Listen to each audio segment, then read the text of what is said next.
Assalamu alaikum warahmatullahi wabarakatuh. Today I'm going to discuss about Sharia audit exercise in Islamic financial institutions. So the definition of the Sharia audit process, the Sharia audit, which refers to the periodical assessment, which is conducted by the Sharia auditors to provide the independence assessment and objective assurance, design and value to improve the degree of compliance in the financial institution and the business operations of the financial institutions.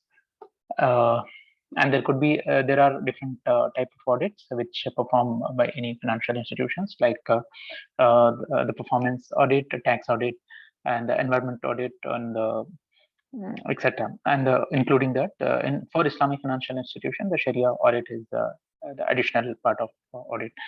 Then there are different type of audits in the Sharia audit, like Sharia audit of the company or a department based on the audit over the operations of the head office and the department individual subsidiaries of the Islamic financial institution.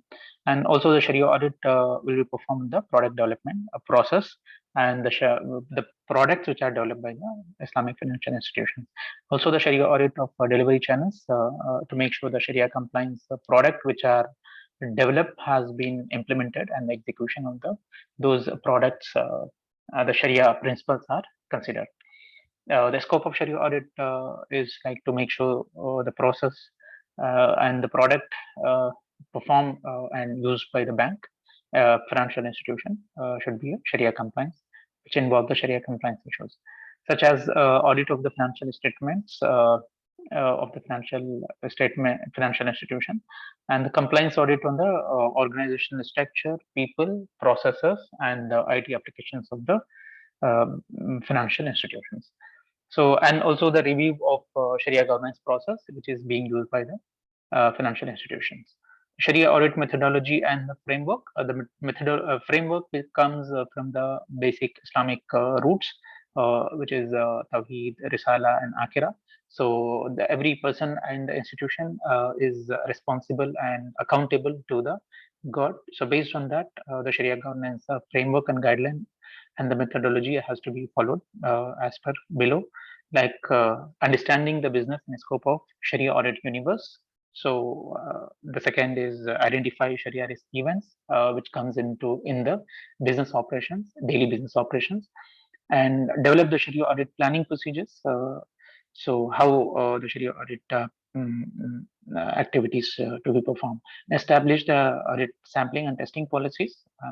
So how many samples has to be taken in the asset side and liability side, and also finally the reporting and the rating methodology of the audit report. And the person who is performing the Sharia audit activities, so there should be predefined role. So like they have to add value in the examination of the financial records and the financial reports of the bank, and there should be adequate policies which are designed by the bank, policies and procedures. Those has to be monitored, and the person who is doing the Sharia audit will be different from the person who is doing the Sharia review for the financial institutions. So the skill set which is required for the Sharia auditor is the strong accounting background and the expertise on the Sharia aspect of Islamic financial transactions, with the knowledge by acquiring the required knowledge, or with the the person is having a good work experience on that. The Sharia audit process, there are two different stages. One is primary stage and secondary stage. In the primary stage, every transaction has to be comply with the Sharia. The obligations will be they have to follow the Sharia principle, which is mandatory. And the secondary obligations, there should be a program exists for the Sharia audit process. So, and that process has to be in occurrence. It's not one time. It has to be performed on the periodic basis, and it has to be completely processed. Completeness of that Sharia audit process, and there should be a valuation and allocation of that process, and the measurement and presentation and disclosure of that uh, process. The Sharia audit process in different phases, like audit engagement, planning, audit execution on the field, reporting audit results, and the auditing and monitoring to follow up on the execution. At the phase one, plan and design Shariah audit approach. So primarily, the auditor has to accept the job and start the activity and understand the business industry where the Shariah audit is being performed. Perform the preliminary analytical procedure and find out the Shariah risk levels. Understand the internal control assessment and the control the risk. Then uh, develop overall Shariah plan and Shariah audit program at the initial stage itself. And at the second phase, they perform the test of controls and test of transactions. So in this stage, basically, the Shariah auditor has to decide how many sampling has to be taken to perform the test on the each business segment, like asset side and liability side. So how many percentage of the transaction or number of transactions has to be taken for validation of those tests. The third phase, complete the Shariah audit and issue an audit report. So once it is completed, the finding, based on the finding, accumulate the final evidences where the Shariah, how many transactions are in line with the Shariah and how many transactions or number of transactions or the business segments have the issues in the Shariah compliance. So evaluate the result, then issue the audit report and communicate the results with the the respective internal authorities to rectify the solution. Okay, to rectify the issues by providing appropriate solutions. Once the at the fourth stage, once the solution is provided and rectification is suggested, so the bank's authority, their responsibility to implement those solutions properly. So for that reason, so the follow-up is required.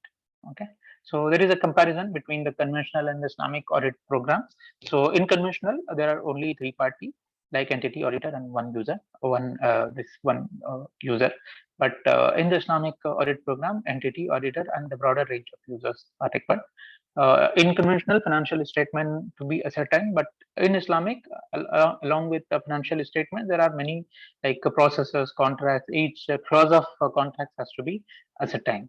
And in conventional, only the IFIs process has to be followed. But in Sharia and Islamic audit program, the Sharia, including the Sharia principles, including IFRS, Sharia principles and rules, and IFI standards and appropriate parts of IRF has to be followed.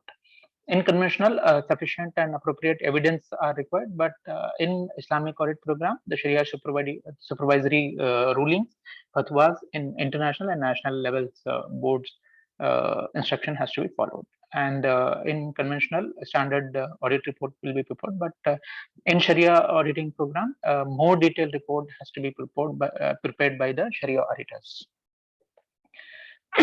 So this is the basic difference in the Sharia and non-Sharia audit program.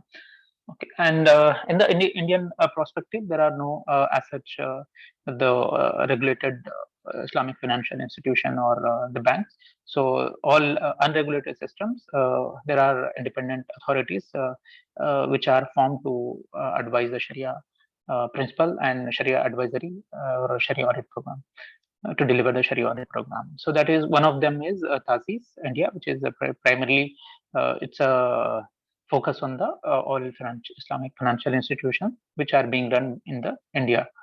So their advisory institution in the field of Islamic finance, they are how it works. So they works on the basis, they have a team of experts which are experts in the Sharia and as well as the financial transaction.